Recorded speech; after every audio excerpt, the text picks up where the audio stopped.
महत्वाचा मुद्दा असणार आहे। अखेर महायुतीमध्ये मनसे जरी सहभागी झालेली असली आणि दिल्लीत जरी आज ही बैठक झालेली असली तरी भाजप मित्र पक्षांच्या जागा कमी करून त्यांना देणार की स्वतःच्या कोट्यातल्या जागा देणार हे बघणं महत्वाचं आहे निखिला। कारण महाविकास आघाडीमध्ये देखील तसाच मुद्दा उपस्थित झाला होता जेव्हा प्रकाश आंबेडकरांना जागा देण्यासंदर्भातला विषय समोर आला होता त्यावेळेला।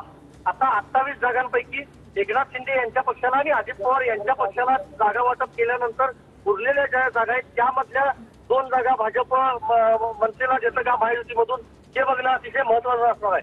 अर्धा तास ही बैठक झाली आणि त्यानंतर राज ठाकरे हे कदाचित दिल्लीच्या पुन्हा एअरपोर्टच्या दिशेने गेल्याची देखील सध्या माहिती मिळते। काही वेळा त्याबाबतचं कन्फर्मेशन होऊ शकेल, पण बैठक जी आहे ती मात्र झालेली आहे। विनोद तावडे यांनी मध्यस्थी केली या सगळ्यामध्ये आपण पाहिलं आणि अमित ठाकरे देखील सोबत होते। तेव्हा कुठलाही पदाधिकारी नसताना राज ठाकरेंनी घेतलेला निर्णय महाराष्ट्रातली मनसे मान्य करणार का हे देखील बघणं अतिशय महत्वाचं असणार आहे। दुसरी गोष्ट, जर भाजपनं आपल्या कोट्यातली सोडून मित्र पक्षांच्या कोट्यातल्या जर जागा द्यायचं ठरवलं तर जे दोन्ही मित्र पक्ष आहेत ते देखील ही गोष्ट मान्य करतात का किंवा ही अट मान्य करतात का हे देखील बघणं महत्वाचं असणार आहे निखिला।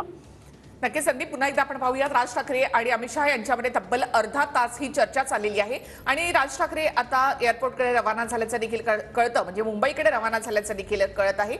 या बैठकीमध्ये नेमकं काय झालं लवकरच समोर येईल। संदीप, आपण पाहतोय की मनसेकडे हिंदुत्वाचा मुद्दा आहे, मराठी अस्मितेचा मुद्दा, त्यामुळे मुंबईमधले एकूणच मराठी मतं ही या निमित्तानं महायुतीकडे वळतील अशी ही चर्चा आहे। यासाठी मी तुमच्याकडे येते। माझं एकूणच यावर काय प्रतिक्रिया उमटलेल्या आहेत त्या आधी आपण पाहूया।